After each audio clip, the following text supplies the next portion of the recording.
YouTube? Welcome back. This is Faith-Based Workplace YouTube channel. I'm your host, Solomon Savoy. We bring you another video this week. This one got a good one. It's 6 boundaries we should set at work. 6 boundaries you should set at work. I brought this video up. I've been watching different videos and talking to different people. And the thing about it is, when you're dealing with people, whether they're narcissists or not or whatever, you need to make sure you're setting boundaries. Even if you're in the workplace, we need to make sure boundaries are still set. So I just wanted to break down. It's going to be a quick video, just 6 boundaries you should set at work. Let's start with this one. We almost need boundaries in every area of our life. So no matter if it's work, if it's personal, anything you're dealing with, you need to set boundaries. No matter if it's family, kids, whatever the case may be, you need to have boundaries set. And you're like, why should I have boundaries set at work? Think about it this way. You're working, you're trying to get things done. You have an office door, just like I have an office door here. You close the door so you don't be bothered. People either know to knock on the door, or you can put a sign like on the outside of my door. We have the, I'm recording or whatever. So you can put a sign on the door saying, hey, I'm in a business meeting or whatever the case may be. But just make sure you have those boundaries set. Or at least some type of boundary set so people know what's going on. Co-workers and managers, they have boundaries. So why shouldn't you? Think about all the boundaries they have. They tell you I'm in a meeting between 9 and 10 a.m. in the morning. They tell you don't call me after 7 p.m. They tell you on the weekends they're off, they're going fishing. Okay, so you're doing all these things. And me as the employee, so you think I don't have boundaries too? I have a wife, I have kids, I like to go fishing and things like that. So we'll get into that when we talk about the 6 boundaries, break it down a little bit. But just remember, those boundaries, whether it's for management or for you, it should be equally shared across the board. Everybody should have boundaries set in some way, shape, or form. Let's get into the first Bible verse. I went and found some Bible verses that talk about some boundaries. And there's a lot of them, but I bought 2 this time that's going to actually talk about boundaries so we can realize that, think about it, there's a lot of boundaries that Jesus even set. He set boundaries. So again, why wouldn't we? So let's go into the first Bible verse. It's Proverbs 22, verse 24. So Proverbs 22, verse 24. Make no friendship with an angry man, and with a furious man thou shalt not go. What are we talking about? In this channel, we talk about narcissists a lot. So, and I'm not saying that narcissists are the only angry people. I can get angry. You can get angry. Different people can get angry. But it's a different kind of anger when you're dealing with a narcissist. So let's dig into that a little bit. So we're talking about, in this verse, make no friendship with an angry man. So the narcissist, let's say at work, they're always being angry to you. Mean to you, I should say, not angry. They're always being mean. They're always upset. They're always complaining. They're always contemplating how to get over on people. They're always up to something. Always up to something. So this is a clear thing right here in the Bible. Proverbs 22 and 24. Make no friendship with an angry man. It's telling you what to do right there. Make no friendship with an angry man. Now, do we want to try to dissect this Bible or Solomon, this Bible verse? It says, you should talk to your neighbors. And yeah, we can break that down a lot of different ways and you can go back and forth. But we're talking about this particular verse. It says, make no friendship with an angry man. I took this particular verse because I wanted to showcase that at work, if you have a narcissist you're dealing with, or any person for that matter, they're just mad for any reason all the time, why be friends with these people? And I've said this in the video before. Think about this, ladies and gentlemen. Just because you're working with someone doesn't mean you are friends. They can be co-workers. They can be associates. They can be foes. They can be friends. Or it can just be people you work with, which goes back to associates. So, again, just because you work with these people don't mean you have to share phone numbers and go out with them. That's not what it means. Let's get into the first boundary that I came up with out of the 6. Remember, it's 6. So, lunchtime. Lunchtime is a boundary. Do not let your management or anyone that's working with you tell you that you can't take lunches, you can't take breaks. Find out the rules. Every state is different. I know that, but some states, some jobs they'll allow you hours. Some say 30 minutes. Some say you'll get a couple of 15-minute breaks. Know the rules at your job and know that you can take a lunch break. You're allowed a lunch break, if you work so many hours or whatever the case is. I want you to take those lunch breaks. That's a boundary. You tell them, hey, from 12 to 1 or 11 to 12, I'm going on my lunch. It shouldn't be, all this other stuff where, you shouldn't take lunch for an hour. You should just get it coming in 30 minutes. No, I'm allotted an hour. I'm going to take that hour. So, again, that's a boundary. It's a simple boundary, but it's a boundary. We need to think about it that way. It's a simple boundary, but it is a boundary. Let's get into number 2. And I mentioned this earlier. Closing your office door or putting a sign up, if you're in a meeting or anything like that, that is another boundary. Remember, you close your office door. It's just like my house door on the front door on my house. That's a boundary. Nobody can just walk in my house. What do they have to do? They have to knock first. Now, if I put a sign on there saying no trespassing out in the yard, then that further deters people from coming in the yard. It's the same in the office place. I have work to do. I need to get this stuff done. I'm crunching numbers or whatever I'm doing. I'm going to close my office door first. Now, if you got a cubicle, I understand it's a little bit different. Cubicle, same thing. Slap a sign up there. Say I'm, meeting in progress or I'm busy right now. Come back in 2 hours, whatever the case is. Put those boundaries up. Set those boundaries so people know. And then when in doubt, tell the people, hey, for the next hour and a half, don't bother me. I'm going to be doing this work. I got to get it done by such and such time. Simple. It's a boundary. Let's get on to the next one. Telling coworkers not to curse around you. Now, that's a big one. Because remember, I've worked in the oil field. I'm not going to lie. God's still working on me. I've cursed a lot years back. So I'm not going to sit here and say I'm some kind of saint and I never curse. That's not what I'm going to say. Now, do I curse as much as I used to? No. I've got it down to the signs where I'm, still working on it. Like I said, God's still working on me. But in this video, we're talking about setting boundaries. So telling coworkers not to curse around you is a boundary. You don't even have to be a Christian believer or anything. You don't like the words, the cursing words around you. When you tell your coworkers that is a boundary, they should honor that boundary. It shouldn't be, well, Josh said, he don't like cursing, but screw him. We're going to do what we want to do. No, Josh said he don't like cursing. So when you see Josh come, maybe we should change the conversation. Or maybe you shouldn't be cursing at work anyway. If you're a professional in a professional work environment where there's a lawyer, doctor, things like that, maybe you shouldn't be cursing. Just think about that for a second. Honor Josh, Solomon, and whoever else boundary, honor those boundaries. Again, simple boundaries. We're just going over simple boundaries that people don't think that they can do. You can set these boundaries. Let's go to number 4. Telling coworkers, now that's a good one, telling coworkers not to say racist jokes around you. I don't like racist jokes. I don't care who you're talking about. Asians, blacks, whites, whoever. It doesn't matter. You pick any race, I don't want to hear the racist jokes. So if I walk up to my coworkers and say, hey, I don't want y'all to say the racist. I heard y'all say something the other day. I didn't like y'all saying that. Please don't say that around me.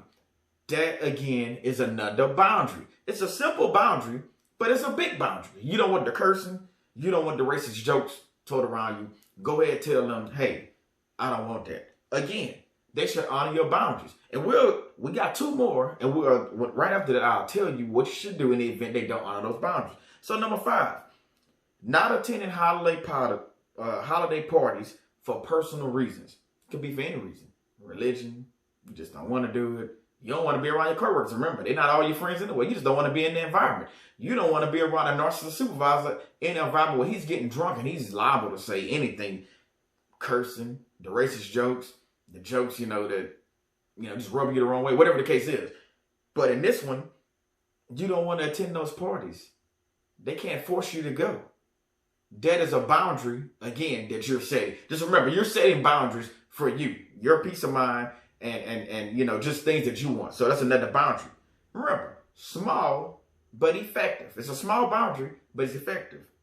Last boundary, number 6, setting time aside for prayer and worship. You like, Solomon, they took prayer out of school and people don't really, I don't care. If you have, 10 minutes that you want to set aside, that is another boundary. You can go back to number 2, closing your office door. You can just say you're in a meeting. They don't know what you're doing. Go ahead, set time to talk to God. Say a prayer. Maybe you're having a bad day. Maybe the narcissist supervisor or a narcissist coworker, or you're just having a bad day. Whatever the case is, that is another boundary that you're setting. You're setting aside time to talk to God and to pray. I don't see a problem with it. Neither should your companies. Now, let's go through these 6 again. Well, not go through the 6, but let's say they don't honor these six boundaries. Let's say you have a coworker, no matter if your office door closed, open, whatever, they just barge in. Well, if you're in a management position, you know how to handle this. But if you're not in a management position, you just, a regular person just doing your work, accounting, whatever, you need to bring that up with your supervisor. And then you go ahead and tell them, like, I'm trying to get my work done, such, just barges in my office. I have confidential stuff, people's social security numbers, whatever the case is, depending on where you're working at. I need this person to stay out of my office. Let that supervisor deal with that. If that don't work, then you go to human resources. It's levels to it where you can go and get these boundaries that we just discussed. And it's just 6. It's many more. You have your own boundaries that you can set. So it's just 6 that I said. So it's different ways of doing it. Tell the supervisor things like that. Let's move on to the next thing. Consider your work situation and establish boundaries accordingly. What do I mean by that? Every work situation is different. You can be the trash man, you can be the post office man, you can be a safety man, you can be a doctor, you can be a female judge. You see where I'm going with this. I guess all these jobs are different. But what I'm saying is consider your work situation and consider how you go set your boundaries up. If you don't want the people cursing around you, you tell them that. That could be at any job. You know what I'm saying? Racist jokes, I don't like that. I don't like sexual jokes. That's another boundary you can set. It's a bonus boundary. So it's probably 7 that you can just set. I'm pretty sure while y'all watching this, you thinking of other boundaries that you may have set and you realize people are not really honoring your boundaries. And it's like, why is that? People are people. Some people do crazy stuff. A narcissist will not honor your boundaries. I will tell you that. That's for a whole nother video. I'm going to come out with some more videos. Don't get me wrong. We're not getting away from narcissists. Even though I'm just talking about 6 boundaries you should set at work, we're not getting away from narcissists. Remember, this is what the company is based off of, about narcissists and just evil people that you work with. But I just wanted to let you know, no matter who you are, you can set boundaries at your place of employment. And they should honor that. Let's get down into the second Bible verse. Second Bible verse is Matthew 5:37. Let what you say be simply. I love this verse. I'm going to say it again. I didn't finish it, but I'm going to say that part. Let what you say be simply yes or no. Anything more than this comes from evil. Now think about all the times you had a conversation with somebody and they ask you, hey man, you want to go out to eat with me? And you say no. And they continue to ask you. Okay, no matter how many different ways you ask them that question, I told you no for a reason. Or they ask you to, do this work for them, and you tell them no. And they keep asking you questions. It says right here, Matthew 5:37. Let's read it again. Let what you say be simply yes or no. Anything more than this comes from evil. So I ain't got to sit down and explain myself. Remember, yes or no is a complete answer. It's a complete sentence. I don't even have to explain myself. It's yes or no. So just remember that, man. It's funny because, like I said, every time I read different verses or bring up different things and dig into this more about narcissists and just the workplace in general, there's so many things that I'm going to be talking about in the coming weeks and months and years, just talking about just workplace that I know we all dealt with. And this is just one of them that I wanted to bring out. 6 boundaries you should set at work. Yes or no? Final answer. Final answer. I don't need to say anything else. I'm done with it. It's yes or it's no. Okay. Coming down to the end. All of the above mentioned boundaries will help with a micromanager. I got a video about that, dealing with a micromanager, or a narcissist. I got a video. If you don't know what a narcissist is, go watch my video. I'll probably put it in the playlist. Go watch my video on breaking down a narcissist. Real good videos, getting really good views right now. That's another one. Just break down. I just made an acronym on narcissist. Something that I thought about, broke it down. And you can look at that and be like, man, maybe I'm dealing with this. But I want y'all to come back. Let's go over the 6 boundaries again. And we'll go ahead and close this video out. 6 boundaries. Lunchtime is a boundary. And you can go further than that on different bound breaks and all that. Closing your office door, putting up a sign, saying you're in a meeting, that's a boundary. Nobody should just come barging into your office. Or your cubicle, or whatever little workstation you have. Telling coworkers not to curse around you. It's another boundary. Telling coworkers not to say racist jokes around you. That's a huge boundary, especially during these times with everything we got going on. But we don't need to get into that. That's another video that we're going to be coming up with. Not attending holiday parties for personal reasons. You tell them you don't want to go. That's another boundary. Last but not least, setting time aside for prayer and worship. That's a boundary that you're setting for yourself to be able to talk to God and worship. So just remember that. Just remember moving forward, you can set boundaries. Just because I gave you 6, you can set 20, 30 boundaries. Now, you don't want to overdo it, but if the boundary is personally to you, I say set it. You talk to the supervisor, you talk to your coworkers, or whoever you have to talk to, and you let them know that is a boundary that you want to set, and you want to see people honor their boundary. There's nothing wrong with that. On a side note, I got a video coming next week. Me and my wife is going to be doing a video next week, a recording, and I think it's going to be good. It's basically the different views from a man and a woman points of view on a narcissist, because we deal with it differently. Me and my wife have been talking about this the last few weeks. We see things differently, and we react to things differently. If you think about it, once you watch this video we're coming up with, you're going to see what I'm talking about. Men, from what I've known and what I've studied, react to a narcissist female differently, just like a female will react to a male narcissist or another female narcissist different. It depends on how you're looking at it. It's just different. But again, that's going to be a video that we're going to be coming out with next week. So I can't wait to do that one. You know, I love having my wife Shannon on. She actually started her own YouTube channel. So Not Free Living has started, you know, the YouTube channel. So that's good. And I also Say No to Narcs is another one that I just Say No to Narcs. My bad. That's another YouTube channel that you can follow. Real good content. And again, this is Faith-Based Workplace YouTube channel. If you didn't click the subscribe button yet, you can click the bell, subscribe. If you're already part of the channel, hey, thank you for subscribing. The numbers are starting to grow. I'm loving, you know, the people that's coming on. Also, you can hit the like button. You can also comment, you know. The more we comment, we can talk, we can answer questions. You can ask questions in the comments, and we get different people, you know, answering the questions. That's, you know, we want to build this community up where we have narcissists in the workplace and we're actually talking about it. And last but not least, like I said, come back to the channel. We're going to keep coming out with content, you know, weekly. And I hope to see you again. Once again, this is Faith-Based Workplace YouTube channel. I'm your host, Solomon Savoy Jr. And it's been a pleasure, you know, doing this video for y'all. See you again next time. God bless you and God bless yours.